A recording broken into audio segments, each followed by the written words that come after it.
ओम नमः शुद्धेभ्यः। ओम नमः शुद्धेभ्यः। अहिंसा। अभी यहाँ कोई भी नहीं आएगा बीच में प्रवचन के। आचार्य गुरुवर श्री कुंड कुंड भगवान के, आचार्य गुरुवर श्री ज्ञान सागर मुनि महाराज के,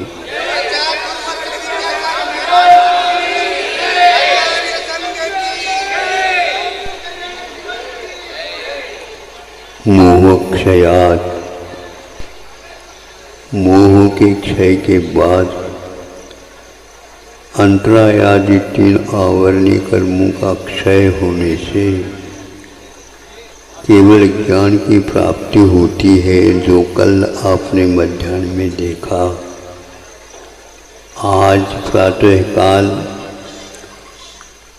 इंद्र इंद्राणी आदि सब अनुपस्थित थे और कैलाश पर्वत पर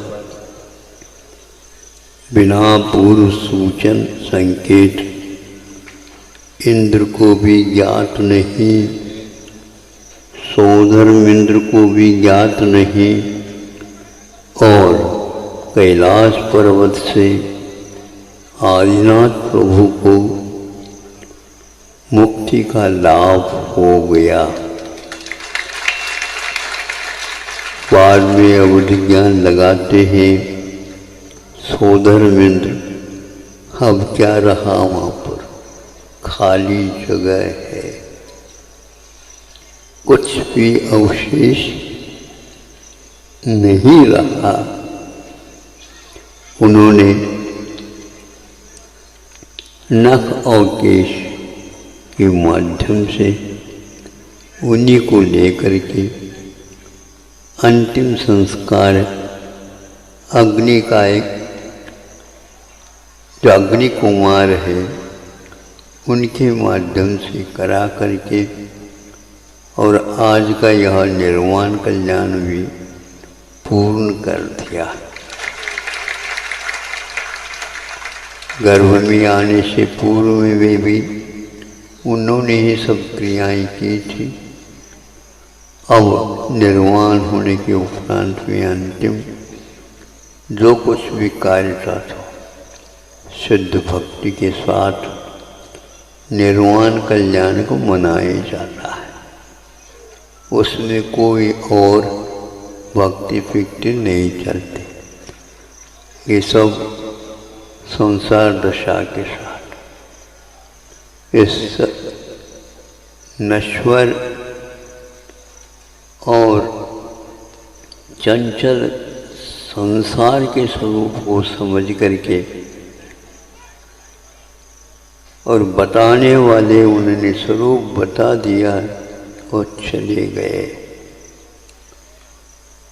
सबकी तस्वीरें उतार सकते हैं आप फोटोग्राफी के द्वारा। शुद्ध परमेष्टि की तस्वीरें फोटोग्राफी इंद्र भी नहीं कर पाए। कौन से रास्ते से वो चले गए, उनका विषय अवधि ज्ञान के द्वारा भी नहीं, मनस्पर ज्ञान के द्वारा भी नहीं। मनस्पर के धनी गंधर्व परमिष्टि को भी वो अपना विषय नहीं बना सकते। आत्मा का स्वरूप क्या होगा आप लोग समझ सकते हो। 500 धनुष की काया कहाँ चलेगी, छोटी मोटी तो है ही नहीं, लेकिन किसी की भी पकड़ के बाहर है। अब आप लोगों को समझना, चक्रवर्ती दंग रह गया, अब मेरा क्या होगा। और सुनते हैं चक्रवर्ती रो रहे हैं,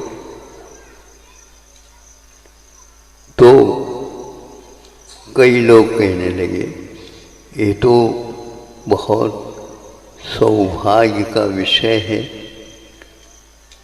और विश्वनाथ को मुक्ति का लाभ हुआ बिल्कुल ठीक। फिर इसमें शोक का क्या विषय है? नहीं,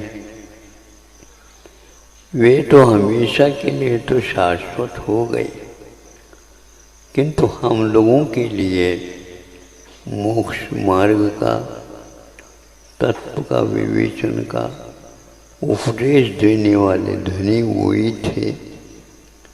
सब शंकाओं का समाधान वे ही करने वाले थे।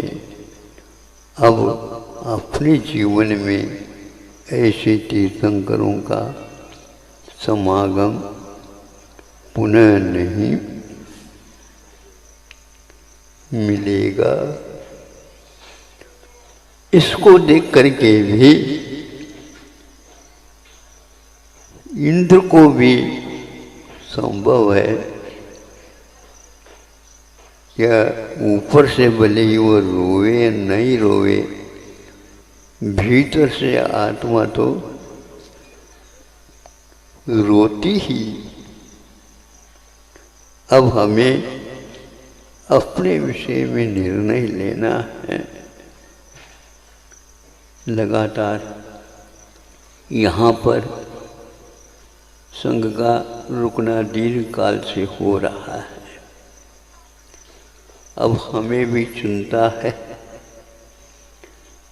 किसी भी प्रकार से व्यवस्थित यहाँ पर जो कुछ भी बिंबों का प्रतिष्ठापन हुआ है उनको व्यवस्थित करके दर्शनार्थी टूट पड़ेंगे।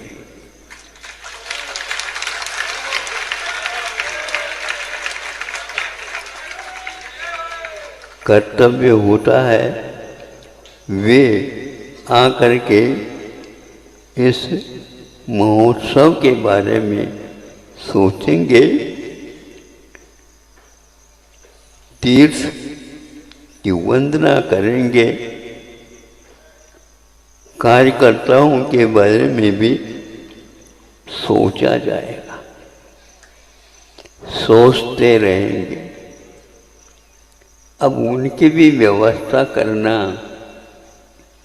मेहमान आएंगे तो आप दुकान की ओर नहीं जा पाएंगे।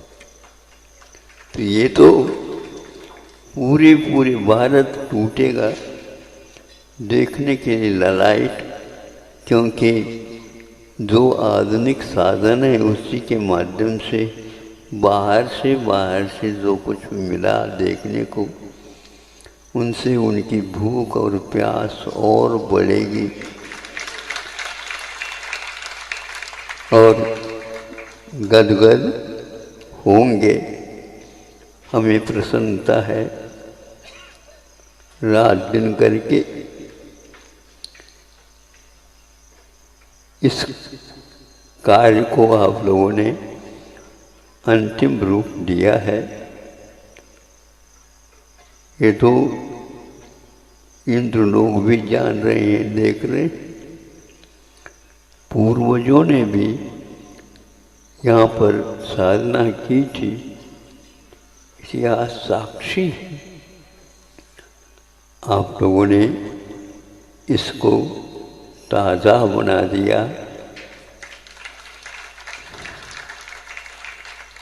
सब लोग जानने लगे। 5.5 करोड़